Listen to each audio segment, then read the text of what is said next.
Welcome everybody, especially to the boys and girls out there. Merry Christmas to you all. We are starting a brand new series on the ClarkvonHeller YouTube channel, and this year we're going to be reading from the ClarkvonHeller collection some of our favorite stories that we thought the children would just love. And we're going to shorten them just a little bit and just find the highlights. Hello everyone, my name is ClarkvonHeller, and I'm coming to you live and direct from my home in beautiful McAllen, Texas, down on the Mexican border. And I have a helper with me, and her name is Ivy. Let's see if we can find her. Ivy, say hello to the boys and girls. She loves just smelling of things, but she doesn't talk a lot. But anyway, she'll be my helper tonight as we read Larry's Best Christmas.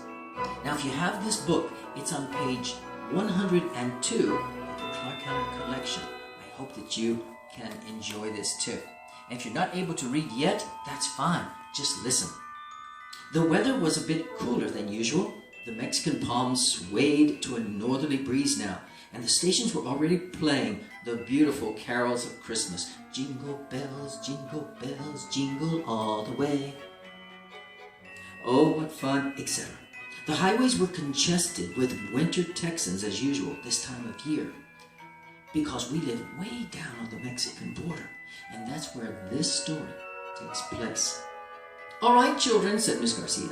The bell is about to ring as we get ready to go home. Merry Christmas. See you after the holidays. With a flash of the sound of the bell, the students were up and running, jostling each other to be first in line for the buses. Everyone was Merry Christmasing one another feverishly, and Larry reached for his crutches and yelled towards the door, "Hey, Pete, wait for me!" But it was too late. Pete was already scampering down the busy hallway on his way to the bus. If there was one person that Larry wanted to be like, it was Pete. Oh yeah, Pete was the best baseball player in the whole 6th grade, and Larry was just so happy when Pete would ask him to help out, even if it were to keep the score, or to bring the snacks, or to help with the equipment. Still, Larry didn't have any brothers or sisters, so the attention that Pete gave him just was worth $1,000,000. Well, the school day was over. Mrs. Garcia acted as though she didn't notice, but finally ventured to say, "Oh, don't worry, Larry. He's probably just getting you a good seat on the bus." But Larry knew the truth. He was no dummy. No one wanted to be his friend, it seemed sometimes. Oh yes, maybe when his mom would pack him an extra cupcake or something like that. Yeah, then they wanted to be his friends. But people didn't like to wait for him because Larry, his whole life, was on crutches. Life was not fair. It seemed that everyone felt sorry for him, and then would act as though he were normal. Just for once, Larry wished that he could really do something to help somebody else. If only he could be the big man for once. If only he could really be a help to his buddy Pete. This would be the greatest thing in the world. That would be swell. But he knew that would never happen. Not in this lifetime anyway. In times like this, these horrible questions always return to him. Gee, I wish I didn't have these stupid crutches. Why couldn't someone else have been born with my legs instead of me? But what's the use? Larry scrambled to his feet by leaning on the desk and soon was trudging slowly down the elementary hall of his school, anxious to catch up with the rest. Pete was having a Christmas party at his Boy Scout troop tonight, and he had invited Larry. That was good. Everyone liked Larry all right, but sometimes they just forgot that he couldn't do the things that they could do. He couldn't run. He couldn't jump. He couldn't play baseball. He couldn't reach really high to erase the board and things like that to help the teacher. Well, soon he was on bus number 44 on his way home with all the rest, with the joy of Christmas vacation on everybody's mind that day. Soon the bus was gliding along on the expressway with the kids screaming and having a ball as usual, and then out of nowhere, a tractor trailer pulled across the right lane of the path of the loaded bus. Crash, whirl, roll, bang, smash. It was over in a second. The bus smashed into what looked like 1,000 pieces as it careened off the right embankment, flipping over, becoming a horrible crushing stump. The semi was loaded with gasoline, so within seconds both the bus and semi were engulfed in red-hot, fiery flames. Children were dazed. Many were knocked unconscious. The scene was suddenly deathly quiet, with only the roaring fire making any noise at all above the rising sounds of kids now beginning to cough, gasping for their lost breath. Cars were stopping all over the expressway now to offer help.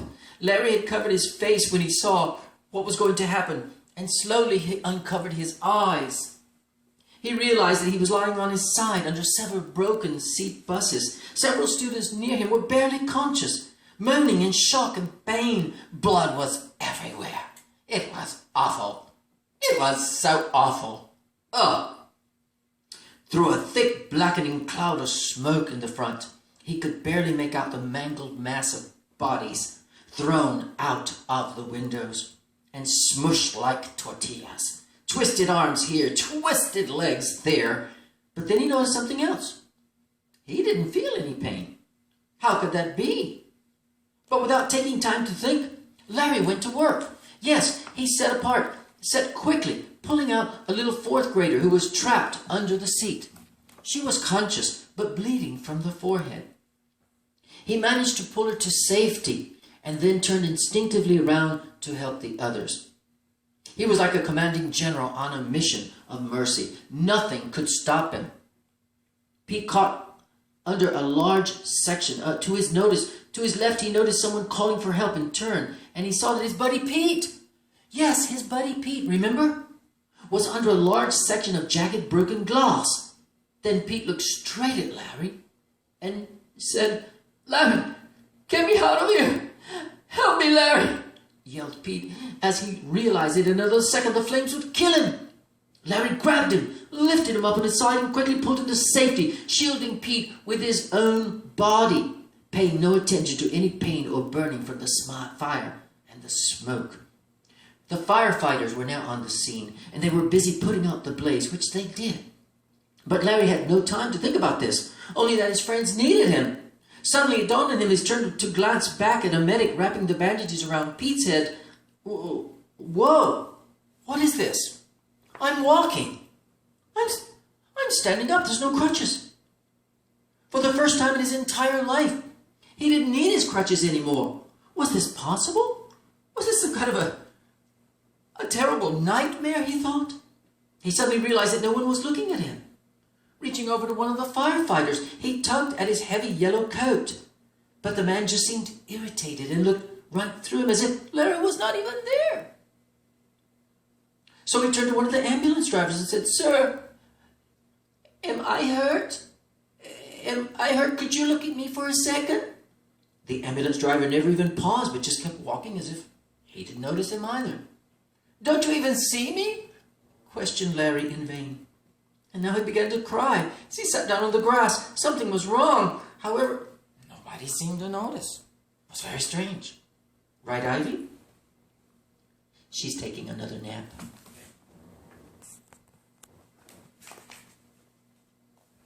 Now she's awake.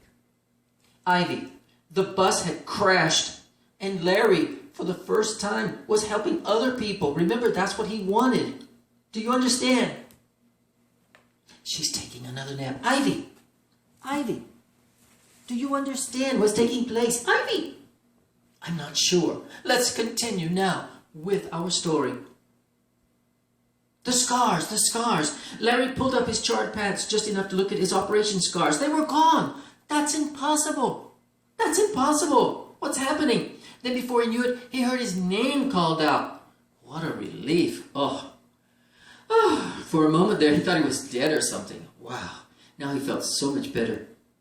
"Larry! Where's Larry?" It was Pete's voice. He was lying on a makeshift stretcher on the grass, along with about 20 other students. Larry went over to him just in time to hear Pete speaking. "Where is he? Don't forget, he can't walk good. He might be still trapped inside, and he's my best friend. I never told him, but he was my best friend. Will somebody listen to me?" Quickly, an ambulance worker responded to Pete's constant yelling and came over with something that looked familiar. Yes, it was familiar. Pete recognized it immediately. It was one of Pete's crutches, all twisted and burned. "I'm sorry," said the lady. "I think that your little friend didn't make it. You just calm down. We'll have your mom here. She's on her way now. Don't worry." Then Pete struggled to look over what the workers were trying to hide from him. Another row of bodies was lying on the other side of the road, but these were covered with some little white sheets. These were the ones that did not make it out of bus 44 alive. And on one small body, another little burned and crooked crutch was lying gently across it. Pete cried out, "But that can't be Larry. He saved my life. He picked me up and carried me out of the bus. I saw him, miss. I saw him, sir.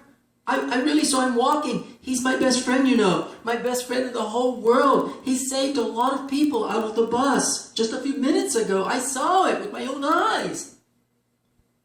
Upon hearing those tragic words, "He is my best friend," coming from Pete, Larry was changed in a heartbeat. At that very instant, Larry finally realized, and he began to piece everything together. He realized that the two things that he wanted more than anything in the world this Christmas were coming true. He always wanted one special person to call him my best friend. And Pete was that person. And of course, he had always wanted a new set of legs. And he had those too. He could run. He could jump. And boys and girls, he could even play baseball. So as Larry lifted his big brown eyes upward toward the South Texas sky, which was clearer and bluer than he had ever seen it before, he realized that after all the years of hoping and wishing for his dreams to come true, this would truly be his best Christmas ever. And you know what? It was. Larry's best Christmas. Larry had the best Christmas he had ever had in his life. I hope that you will also have a wonderful Christmas. Remember to obey your mom and dad, boys and girls, your grandmother and your grandfathers. Be very, very good. And remember those who are less fortunate, those who are on crutches, those who have some physical difficulties. Maybe you can help them this Christmas and make someone's Christmas wonderful. And with that, Ivy and I are going to say, Ivy, we are going to say, Merry Christmas from our house to yours. Jingle bells, jingle all the way. Oh, what fun it is to